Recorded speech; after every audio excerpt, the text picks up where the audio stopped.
This week we're doing The Perfect Marriage by Jeneva Rose. I'm Sarah Lyles. And I'm Jamie Livingston, and we are so approachable. I'm excited to jump into this book because remember, we're doing both books, The Perfect Marriage and The Perfect Divorce. Neither of us has touched Perfect Divorce yet, so we're not even considering that one. This episode is just Perfect Marriage. And if you're curious as to what this one's about, please go back and listen to the TLDR episode because we do have some pretty good background in there, including our spice warning, critical information before you pick up this book. But I'm excited because we talked about how popular this one is, and it was everywhere. And there's a lot of mixed reviews about it either being predictable or it was bad writing. And so I want to get your take on this. So it is a whodunit. Yeah. So and who I did want to it? know. You texted me very early on saying that you had it figured out. So you said chapter 2. I figured it out. And that made me question myself and my reading skills. But I want to know, what was it in chapter 2 and were you correct? Well, yes. I questioned myself a little bit, but I really didn't waver. I literally said chapter 2, I think it was page 16 to 18. It was kind of like, wow, I've read too many of these books. Here we are again, the scandal, he's sleeping with another woman, and of course, the jealous wife. And so I was like, all right, there she is. There's our killer. Okay, I love that. I want to get your 3 words for this book then. They are deception, scandal, and unrealistic. What about you? I have intriguing, irritating, and unbelievable. Yeah. I do want to know, how did you feel about who did it? So I had multiple theories along the way, which I think is pretty typical for this book because they just kept throwing in different curveballs that didn't make sense.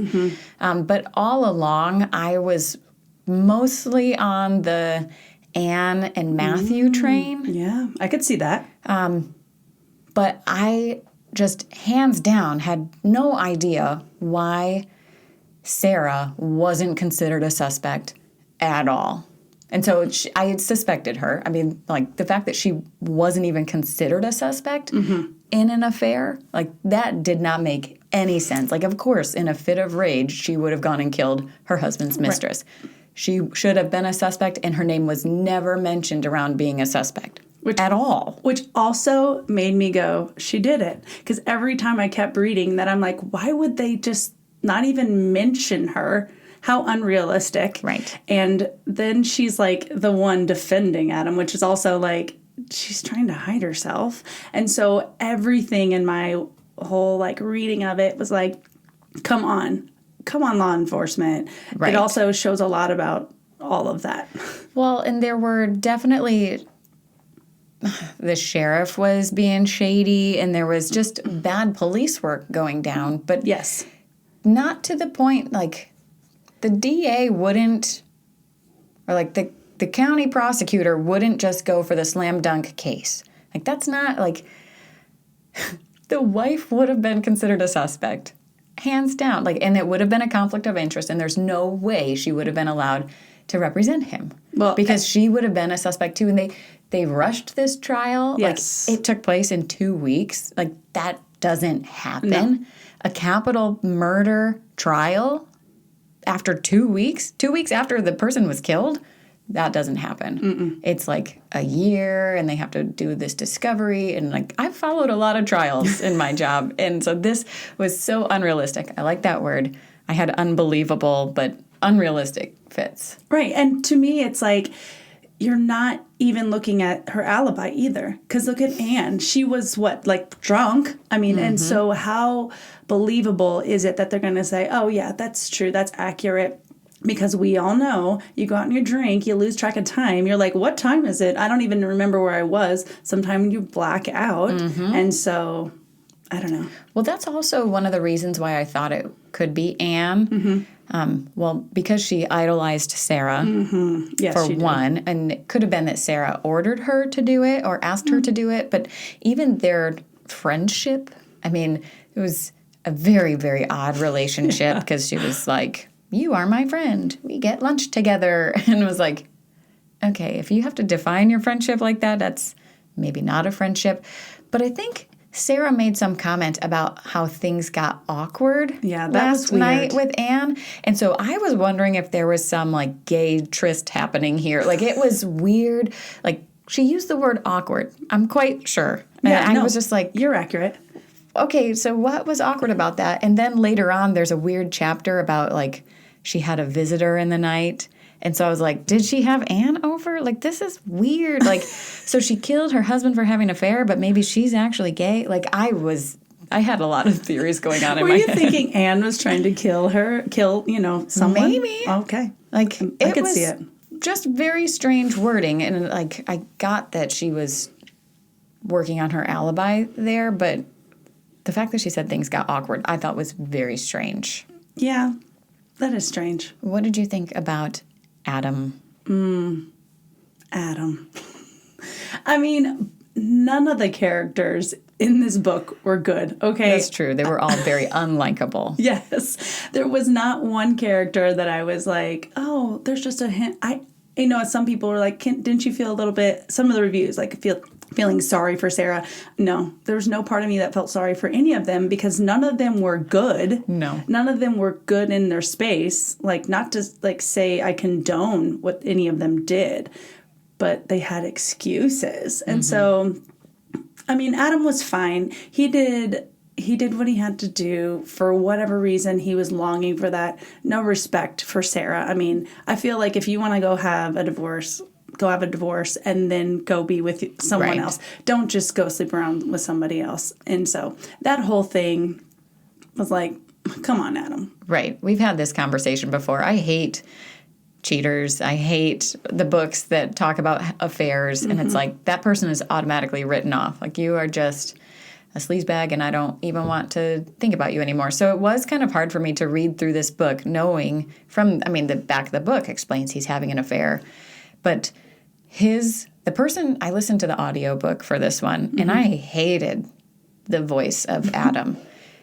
And I don't know if it was just how it was being read or if that was legitimately, if I would have had the same impression if I were reading it. I didn't have access to the physical book. Otherwise, I would have tried.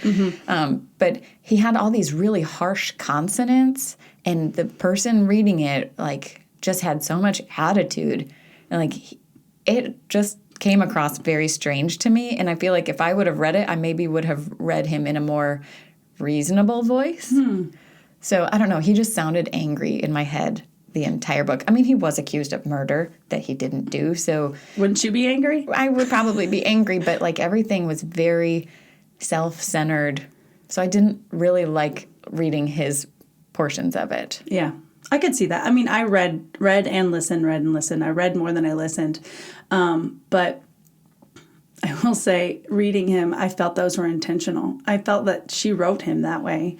But again, he's not a good character. They were all unlikable. Is there one that you thought was the most unlikable character? Oh,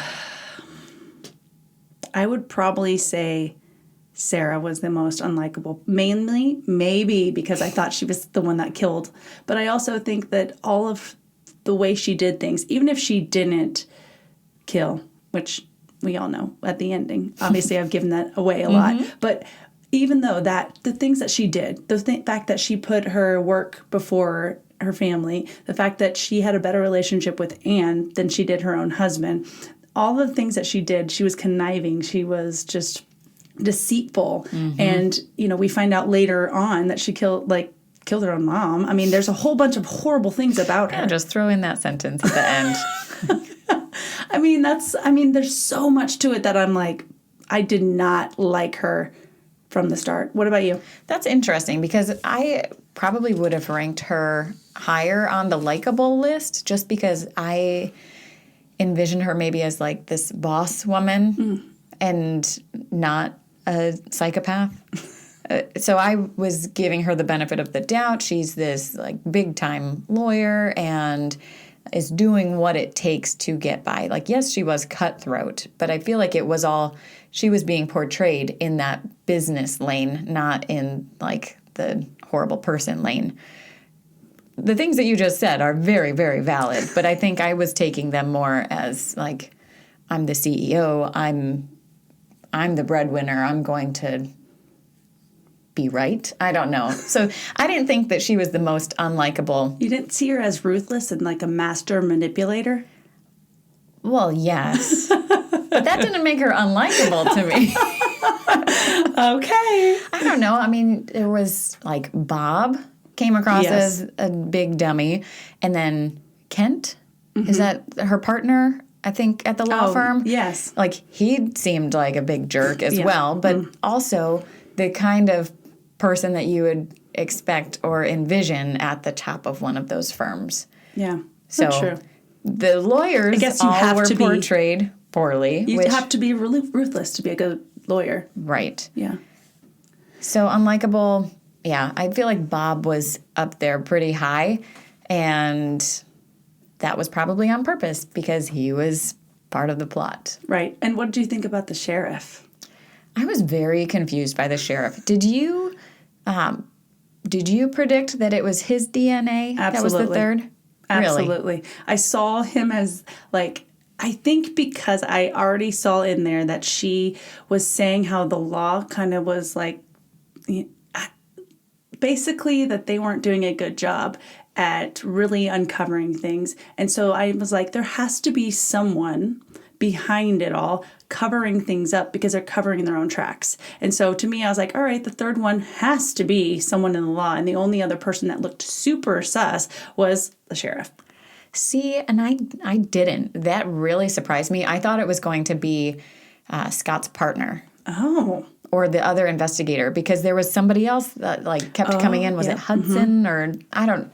There's a lot of people, but it was the one that came in while the sheriff was interrogating somebody, and like there were just a lot of awkward things there. So, and you had the fact that evidence had been lost or tampered with in the previous investigation, and so I didn't really trust police. But I didn't understand why the sheriff was being so weird, like.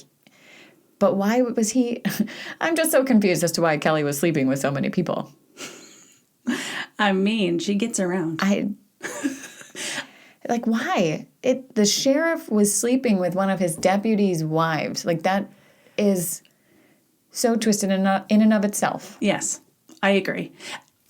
Kelly, obviously, I mean, I don't know. There's nothing really a lot about her to where I would really like to know about her as far as like, why? Why was she doing this? What was she doing it for? Who knows? She could have been doing it to hide stuff from Scott. I mean, I still question the whole abuse thing.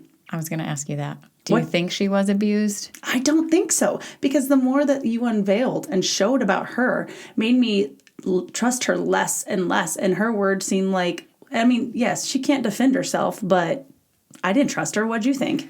Well, I started to question that when they brought in the third DNA sample and was like, okay, well, if you're not trying to run from this man into a gentler man's arms, then what are you doing?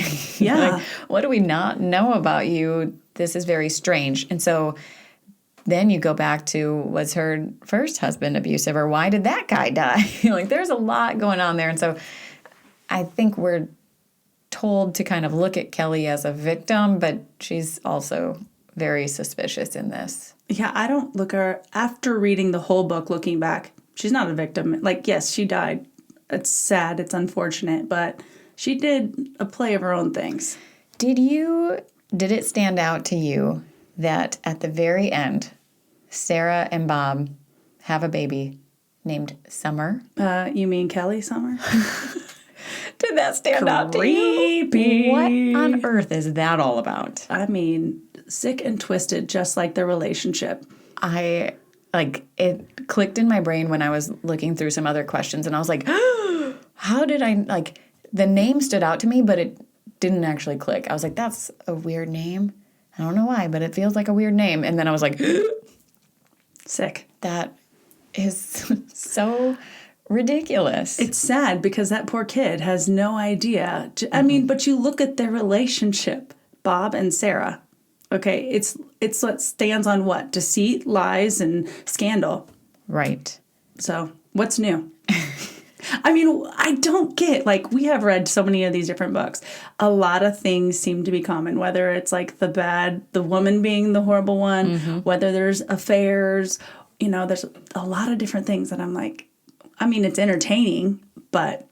I thought it was interesting. I don't know if you picked up on this, but the name Nick Miller. Oh, from, why can't. From New Girl. Yes. But it was also the name of the character in the Paris apartment. Oh, I didn't catch that. Remember when we were talking about that and how the character in that book, she had Googled and then all of this American actor came up and we were talking about how it was Nick Miller. And it was Nick Miller in this book, which was Bob's brother. Mm-hmm. I think it was Nick. And so I was confused about the different name there. I don't know if he's like a Nicholas Robert Miller or how that happened, but I just thought it was kind of ironic that there was another Nick Miller just thrown out as a very generic name because that's happened in another one of our books. Yep. Also another book with a lot of characters. What did you think about the Bob connection? Did you think when it was kind of thrown in there that did you pick up on that? No. Did you? No. I mean, really, I just looked at Bob just kind of being this horrible boss and just, his own touch of all these things. What did you think of all of that? Well, I think he was introduced once as Bob Miller. And so if you didn't remember his last name, because she just references him as Bob over and over and over. So if you didn't remember that from the very beginning, you weren't going to pick up on that when Adam's searching for all of the Nick Millers. When he, is calling. Yeah, no. But there's an actual scene where, Nick is doing Adam is doing all of his drunk dials and calls Bob, and he says, wrong number. Yeah. There's a scene of that, and, it was so slight. He was talking with Sarah at the time, I believe, and he just says, wrong number, and hangs up. But that was when Adam was making all the calls. And so, there were pieces that you could have put together, but didn't even think about it. No, not at all. That didn't even, between the first chapter of all the, by the way, again, if you are reading this book, don't audiobook it with kids in the car because the first page is intense. But I didn't even pick up on that. It didn't even, until right now when you're saying that, I'm like, oh. So did it surprise you that Bob was involved? Because you had Sarah on your bingo card from the beginning. Did Bob's involvement make that better, or did you expect that? I was glad that there was more of a twist, right? Because I was like, all right, Sarah, there's got to be more to this than just her, which was exciting for me. And then all right, good. There's more to the story than just Sarah went in, the crazy, wife that's mad about the affair. And so that also flew me for a loop when Bob was involved. Do you think it was realistic that they ended up having an affair themselves? Because Bob was trying to blackmail her to get her spot at the law firm, and she was like, well, let's just kill the girl. And instead they fall in love? Well, again, I guess they were just, turned on by all of that sick and twisted. Yep. And so, I guess it kind of makes sense. Again, it's sick and twisted, but to them it's entertaining. Even in that whole, this, again, I will have to go back to her being pregnant, but yeah. But I don't know. Bob was an interesting character. Well, let's talk about that. Did you... Okay, are we talking about Kelly being pregnant or Sarah being pregnant? Well, we'll start with Kelly and then get to Sarah. Okay. So Kelly being pregnant, when they said there was 3 different, DNA samples, I was like, okay, whose is it? Right. Yeah. And I don't think they actually found out. I think they just guessed. Or the sheriff was like, yep, it was definitely Nick or Adam. Well, even if they did give us an answer, I'm not sure I would trust it. Right. Because they've tampered with so much evidence that I'm like his whole roofie, that he was actually roofied, but they said he wasn't. And it was... Right. It was lost. Not reliable. No. And so then Sarah decides, yeah, Adam, let's have a baby. And I just killed your lover, and now we're going to have sex tonight as well. And he swears that he got her pregnant off of that instance, which I always think is funny. Yeah, hilarious to me. Because he knows. He just knows that was a good time. But you got to think about this. Okay, let's go back about the sick and twistedness. She just killed a woman and literally came back, cleaned herself up, and now wants to have a baby? Yeah. Also, we're talking about somebody being stabbed 37 times. When she is laying out everything that happened, I just want to give you this quote because it said, it was like punching holes in a box for an animal to breathe, but the opposite. What? And Adam was laying right there. Right. Said she put a tarp or a sheet a plastic sheet so that he didn't have any blood on him. Can we just talk about the realisticness of that situation? Yes. Sure, if he's knocked out, I don't know what you feel like when you wake up from roofies, but the fact that he didn't want to wake her up and so he just nudged her and took her phone and didn't turn any lights on. I get that, but it was very, very strange. And unrealistic. And I'm just going to put a note and say, please be out by 9. Okay, well, if you put it on a piece of paper, I'm not waking up before 9 and you're going to leave me behind. I wondered, what would have happened if other things were different in this book? So say he did turn a light on or that he nudged her or pulled the blankets back. Mm-hmm. What would have happened then? Would it have been more realistic because he would have freaked out and tried to clean a crime scene or he would have called police or was she expecting him to not discover this or was she expecting him to discover it? I thought it was very unrealistic how it all unfolded, that he was able to get back home and be in bed with her. And did them trying to have a baby help her alibi? Or it was all very confusing. So I don't believe it. Yeah, I didn't believe it. A lot of it, how not one drop of blood got on him 37 times. And wasn't his arm underneath her? I feel like he had to slide himself out. I can't remember the exact details, but I'm thinking if you're that close to someone, this is so unrealistic to me. And so I think it would be very interesting if he would have found, the book would be completely different. Why wouldn't she want blood on him? Because it would be more, wouldn't that have been I was the one stabbing her, I have blood on me? I guess I would have if I was trying to. Because it looks now like it happened while he wasn't in the bed with her. I was very confused by the details.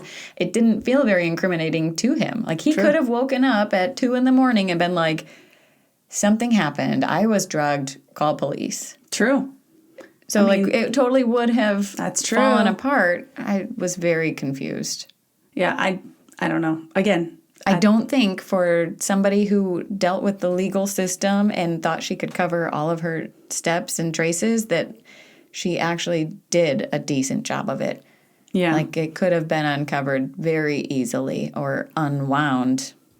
But then we wouldn't have this book. And we wouldn't have this book, and we wouldn't be ranting about weird police procedures. They didn't test anything, and they didn't even, find other suspects. They were just nope, it's him. He did it. Why would he kill the actual person that he was into? And loved. Right. That's another whole thing. You were in journalism, so maybe you can pull into this more than I can. What does this say, or is this realistic about our justice system? I don't think this is a good depiction of it at all, and I don't think that it's realistic. I think there are times where there are crooked cops, but the sheriff's office isn't in cahoots with the actual justice system. Their investigation is separate, but part of, and so it just felt very strange that the person for the county was just slam dunk, don't have to do anything else. And the wife is an immediate suspect. And would they let her defend him? Realistically, do you think that actually would be something? I don't think they would have, because she would have been a suspect too. And they wouldn't have presented the trial for months later until they'd done all the digging. And so that was just so unrealistic. there's a current case that this dude stabbed 4 people in Idaho, and it hasn't gone. I mean, I think he just pleaded guilty, but it was more than a year later that it's finally going to trial. Like those cases, especially for capital murder, are not rushed. Right. Because they can't go back and redo it. Right. So they have to have all of the facts. And like, this is just so unbelievable that the jury would come back with their verdict after an hour. I mean, she said she had just left the courthouse, and they're saying that everybody thought that he did it. Yeah, and that's not realistic either. And the fact that the county had the information about the third DNA and never presented it. Like, and she didn't bring it up because she didn't want to bring it up. But that's, like, that had to have been brought out somewhere. It's in the details. Well, like, somebody. Again, the sheriff, that's another point of the sheriff trying to cover his tracks. He didn't want it to come out that it was him. And he was up for re-election, so that was part of the issues as well. But, yeah, I don't think this reflects on the actual justice system. I think this was an author trying to put her spin on maybe what she thought the justice system looks like, or perhaps also, on that note, 11 years is actually quite short for the death penalty. I Googled it because I was like, 11 years? All the stories I've ever done are like, these people were there for 19, 20 years. Like, they're on death row for a long time. And so Google told me, in the U.S., the time elapsed between sentencing and execution in 2021, an average of 233 months, which is 19 years. That's the average, is 19 years between sentencing and execution. Wow. It used to be 95 months back in the 90s. Wow. So, like, it is a long time, and there are appeals and so many different things that would have happened. Like, it takes a lot to actually kill somebody in the U.S. And so I thought that was very unrealistic, and that he had tried to get the Innocence Project to work on his case, and they refused. He wrote a book, had a Netflix documentary, and all this stuff in 11 years, and he's still being killed. Like, that seemed very unrealistic to me. Yeah. It works out very nice so that Sarah can move on with her life and have a child and get married and come into the next book. But, like, that was very unrealistic to me. Yeah, I could see that. What did you think in the moments leading up to the verdict? Like, what did I think that was going to happen? Yeah. I mean, I already saw that Sarah was trying to cover her tracks and trying to make sure to seal the deal that Adam was pled guilty. I think I was annoyed that we didn't actually see the trial. Yeah. We heard her opening statement, and that was it. And so I don't know if she did a good job trying to defend him. And I wish, like me with my reporter hat on, I wish I was in that courtroom hearing it, because then I know whether or not the jury was vindicated or validated by their quick response. Right. I mean, to me, I just saw it as Sarah was saying and doing everything to not look like she's trying to not get him off, but trying not hard. I mean, she's good at her job. They said she was like one of the top. And so if she's really that good, she would have taken her time. She would have done her research. But she wasn't making her bonus money. I know, because she wasn't getting paid on this pro bono. And so... yeah, that whole thing. So that's why it had to be speedy, because she wasn't making her profit share. For his $10,000 mattress and stuff, so. It's just like, that's not a reason why any judge would expedite. And this is your husband. Come on. Like. Yeah, 2 weeks to trial. And you think you're pregnant, so. Well, he thought he got her pregnant. Did she think that she was pregnant? I mean, she had, like, weird morning sickness the next day. And so I did not believe that at all. Like, I think it was written in there.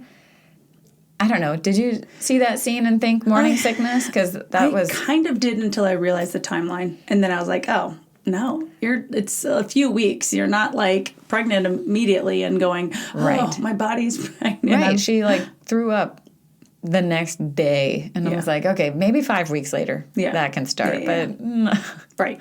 So I was very, very confused, because then when after everything unfolds, when she said she had a child, I wondered if it was I did the too. baby. But then it was like 8 years or something. I was like, okay, Yes. well. I did too at first, and I thought that would have been an awesome twist, but it was fine. It was whatever. But that would have been entertaining to me because I would have been like, ooh, another scandal. Right. Right, another twist that I didn't And it predict. could have been Bob's baby, and that was why they like moved things up to like kill. Yeah, I don't know. There was know. a lot going on. Did you feel like there were plot holes? Yeah, there's a lot. See, I have like 4 bullet points because I there's a few things that I left me questioning, and maybe you have the answers. Maybe I because don't think so. and maybe you saw it differently than I did. So like we talked about the person in Sarah's house, right? So then I'm like, well, was it Bob? I mean, it was at a hallucination, Right. Someone threatening her. There was a whole bunch of different things because it was never really clarified, right? No. Leaving, I was like, well, and what was I was going through, what was the purpose of that? Who was it? So there was a lot of that left me there. Yeah, that one was just very strange. I think I saw a couple comments about a weird dream, hallucination. Did she actually physically have somebody in there? I mean, I said I thought it was Anne. Like, I was very confused that, like, maybe she was the midnight visitor. But that was very strange. I think that was maybe just Jeneva Rose's, like, one tactic to get you to think maybe that's where you were supposed to start suspecting Sarah. But I definitely suspected her way before that. But then I was like, does she actually have a mister, her own fling on the side?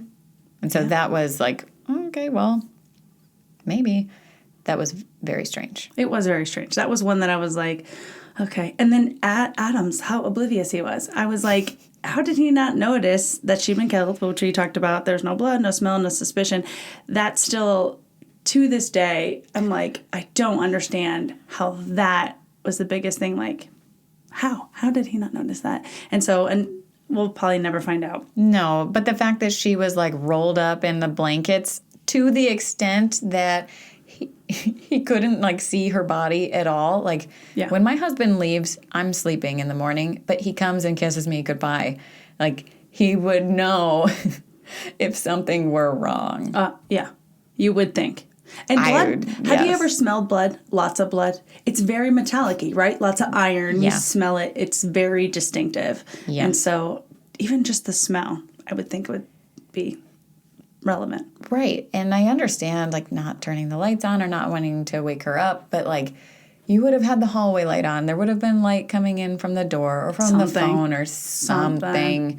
It was very, very strange. But okay, not just oblivious in that moment, but everything. His erratic behavior all the time, breaking out of jail, like going to the truck stop. His little thing with the reporter. Oh, the reporter. We haven't even talked about her. How stupid is he? An idiot. Like, come on. I don't have anybody else to trust, so I'm going to trust this pretty girl who just walked up to the door and said she was a reporter.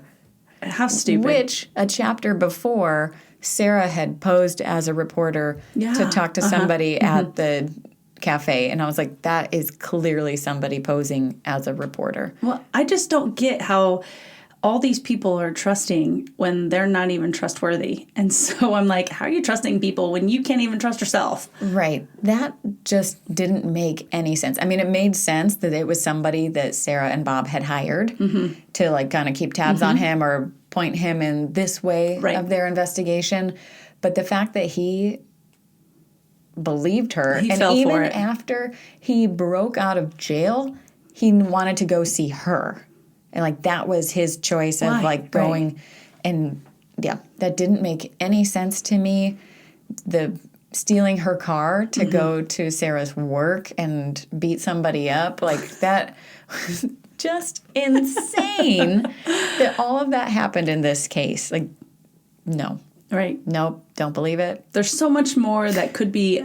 I just don't think they would be cut and dry in a lot of those. And so, yeah, I just think his, like you're saying, his overall, how oblivious he was annoying to me. It was like, come on, you're not that dumb. Right. It just didn't nothing added up. No, nothing. And then the last thing, we talked about them naming her Summer, and my question here was like, was it a twisted tribute to Kelly? Or just a peak villain energy? Like, was it something that they're like, oh, yes, we're just going to have our little secret? Right. I mean, I think it has to be like they bonded over Kelly Summers. Sick. It was ridiculous. I did want to mention the mom. Oh, yeah. Eleanor. Yes. Weird. Very, very strange. Gave me housemaid vibes. Oh, I could totally see that. Total housemaid vibes, because that was Evelyn and this was Eleanor, I think. And it said that she was always dressed in white. Yeah, she was dressed in white. And this mom kept treating her son like this angel baby. And like that's what I was picturing of Evelyn from The Housemaid, and how she had tortured her son and was just a psychopath in and of her own respect. And so I just thought she was a very strange character. I didn't think that she was involved in anything. Right. And how'd you think about their interaction after, like, he was like, let's see, there was Sarah and the mom were there together at the very, very end, right after they, and what did they do? What were they doing? I can't remember. that was the execution. Yes, that's where they were were at the execution. Yes, like, so then he's gone, and their interaction was weird. Oh, yeah. I mean, she had already blocked the mom, and the fact that earlier the mom had said, like, you should have been a better wife, or maybe this wouldn't have happened, and she was like, well, maybe you should take a lesson from my mom and kill yourself. That was a heavy blow. Yeah. And so just at the end, I don't remember what they Just their said there. interactions Like, it was just felt awkward for sure. Yeah. But in that scene, Sarah had switched to, like, sneaky Sarah, because she was trying to keep herself from laughing. And, like, she was definitely a villain in that moment. And so I think we got a little bit of that vibe when they were actually together. Because before, she was pretending and playing it off as, like, I'm a good person. But I don't know. It was very, very strange. I just felt like her true self came out. Oh, 100%. What do you think? I've seen a lot of criticism about this, that even though she's the bad person, I mean, she is the killer, she was giving us first-person narration like she wasn't.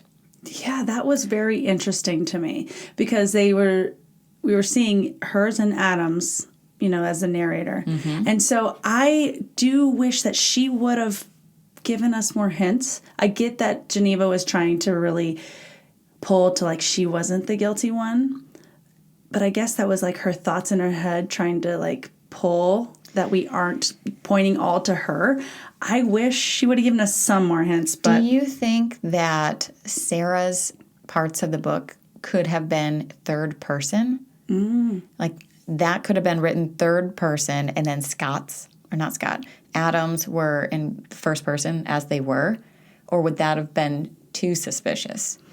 Because that's the complaint that I've seen in a lot of reviews, is that we're not idiots as readers, and there's no way that Sarah's thoughts were actually what was in the book. No, that's true. And I've seen things where it was, well, maybe because she was trying to live this and breathe this story to prove that it wasn't her. And so that's why all of her thoughts were innocent. So innocent. Yeah. And it was like, yeah, it was not believable. But I feel like it potentially could have been. Wasn't there another book that we read that was kind of like that? Like what? Well, I guess Thursday Murder Club was third person except for one person's point of view. So, like, it could have been done. And maybe we needed other people strewn in. I don't know. There was just something strange about her being the killer. And we've been hearing her thoughts the entire time. And they were not, I'm the killer. Right. And it wasn't written to be third person, though. Right. That's not how I read it. Now, if I read it again and read it that way, maybe. But I didn't see it written that way. Right. I'm just wondering if it would have been more believable that she was the bad guy at the end if it had been in third person. Because I've been hearing her thoughts the entire time, and she has not once given me any clues about her actually being the killer. And so that's very unbelievable and unrealistic. I mean, we talk about unreliable narrators, but we're literally hearing her thoughts. Right. And so that's really hard to like get to the end of the book and her finally say, I know you didn't do it because it was me. Like, true. But I mean, how much entertainment would it be if we didn't hear from her? And if we didn't have, I mean, we have to go into some of these books with sheer understanding that the book wouldn't exist without this. Okay. Yeah. Having that thought in mind, when I was looking up book club questions and summaries of this book just to kind of do my homework, we talked about it in our TLDR episode about how this was the revision. Oh, yes. And from what I can tell, please don't quote me on this, or, I mean, please fact check me, but the first version, Adam is acquitted. Oh, see, that's funny. What? I wrote in my some of my things that I like, what I not like. I didn't like the ending. I would have loved if he didn't die. And even if he spent his life in prison, but then he would have had maybe a vindication later on. But well, and I think from what I read, he was acquitted, and it was one of those things where it was like a double jeopardy, or there was something in there that made it so that Sarah couldn't, like, it couldn't come back on her. Oh. But, like, he knew, and then, like, they both moved on with their lives in separate directions type thing. I don't know how I feel about that, but, like, that was surprising to me that it was such a drastic change. Because we talked about how she kind of did this book on her own before and then went through publishers and changed. And editors, a lot of criticism about the writing style and all of that. But it seems like a whole lot was changed, unless the reviews I was reading were like somebody reading a different book. Yeah. Because there was also a bunch of other characters. There were different names. Like, it was, his sister was really trying to defend him too, and the mother played a bigger role. Like, I was, like, I went to pull the characters to put on our sheet, and I was like, who is that? I don't know who that is. Did I read the right version? Oh, no. And I texted you, and I was like, well, how did the book end?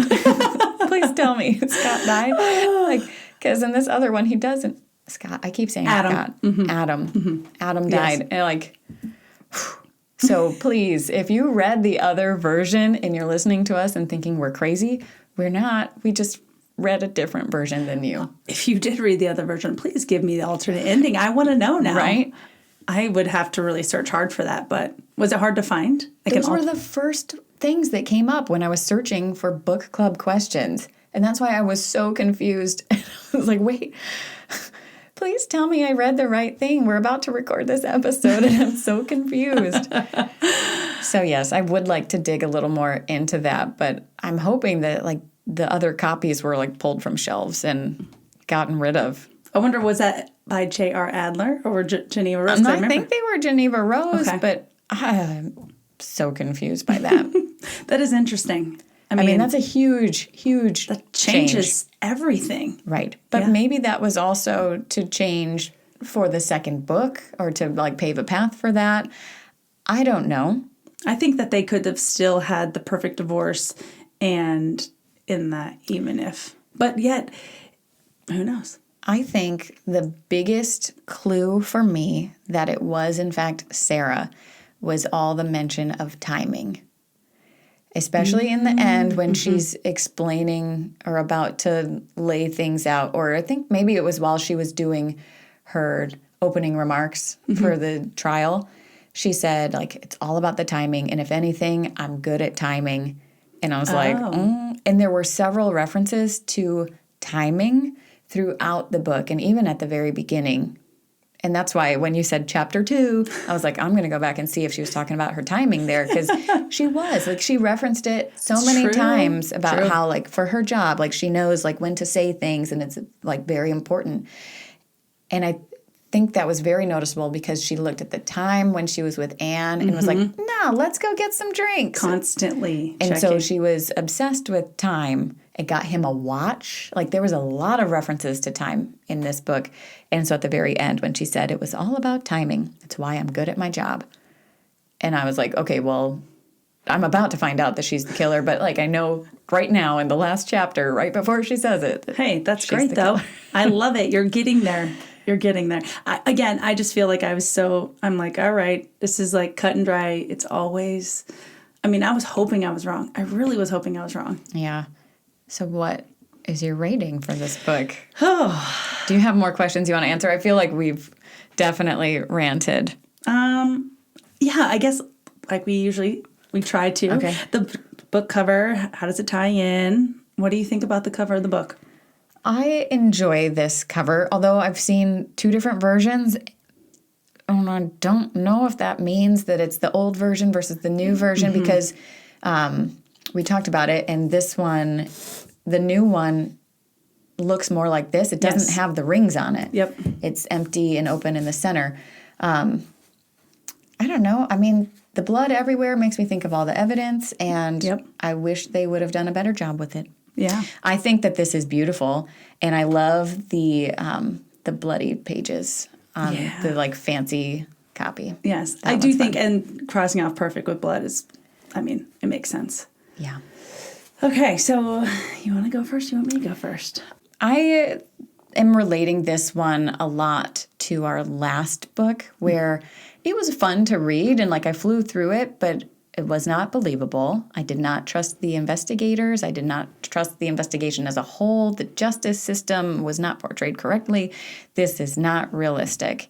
And so I think in that same vein, I go to the 3.6 because it just wasn't there. And I don't know. I was considering giving it a higher rating, but I don't think it cuts it. I didn't like Adam. I was kind of on board with Sarah, even though I was suspicious of her. But I was like, yes, queen, you got this. You're a big deal. Like, you actually made it. And then at the end, she killed the mistress. She killed the Kelly. mom. And her mom. Like, all of this stuff. So I am excited because from the reviews that we read, the sequel seems to be higher rated. So I'm excited to get into that, even though I'm giving this one a 3.6. Wow. All right. It's interesting because our last book really helped me cue into some of the things you were saying. So you were saying how it's not believable. There's a lot of that aspect that makes a difference in a book. And so I started to look at this a little bit differently. So as I read it, of course, I guessed her, and I was hoping I was wrong, but I wasn't. So in that aspect, that got to be like boring to me. Like, okay, I know it's her. The more I read, it's more to her. There was a lot of characters. And again, you know that I get lost in some of the characters. I'm like, okay, wait, who is this? I have to go back and forth to figure out who they are. Entertainment factor, it was super entertaining. I wanted to know what was going on. I constantly like picked it up and went through it quickly. And so for me, it was good. I would say read it, but it's definitely not on my top. It's funny. I actually give it a 3.6 too. Oh, wow. Yes. Okay. So to me, it's a good book. I'm excited because every review I have read has said that The Perfect Divorce weighs like heavily better, way better than The Perfect Marriage. Yeah. All right. So with that, I want to know, what do you think is coming up? So I did want to point out that in our TLDR episode, we had actually finished this book. And when we went to read the summary for the next one, we had to cross out Bob's name. Yes. Because that would have been a spoiler for anybody to know that Bob was in cahoots with Sarah the whole time. Yes, so yes. now we know that the next book involves Bob and Sarah and their relationship. They've got a daughter, but it's talking about new evidence coming up in Adam's case. So I'm curious what you think evidence could be there. Like, because nobody ever thought that she was a suspect at all. So, and like her hair being there or something like wouldn't be enough evidence. They didn't collect it, I'm assuming. So what evidence could they have dug up? I don't know. The knife? I don't know. They could have found the murder weapon because that was never a thing. No. The sheriff was like, no, we never do. Well, that's my whole thing. Like when I was thinking about what could that would be super incriminating would be the knife. That's true. And her fingerprints and the fact that she never stayed at the lake house, so her fingerprints really wouldn't have been on anything. That could be. I like that. What do you think? I don't know. I couldn't think of what evidence other than if Anne is like, no, we weren't actually at the bar that night. Or Or video evidence or something. yeah, Yeah. some traffic cameras or speeding ticket along the way back because she beat him home. And he How? left like right after her because he woke up from her door slam. Yeah, I don't understand all of that timing either because it's a little fuzzy. And how did she make it back?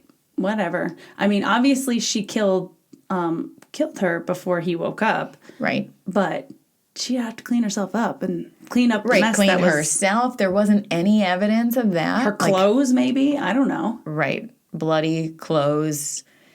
Yeah. There was a footprint lot outside. of cleaning up that she had to do in between then. Oof, that To would have been cover bad. up a lot. I mean, there's a lot. I mean, to me, there's so much possible evidence because the justice system in this book, not real justice system, did it so poorly that there's so much they could have uncovered.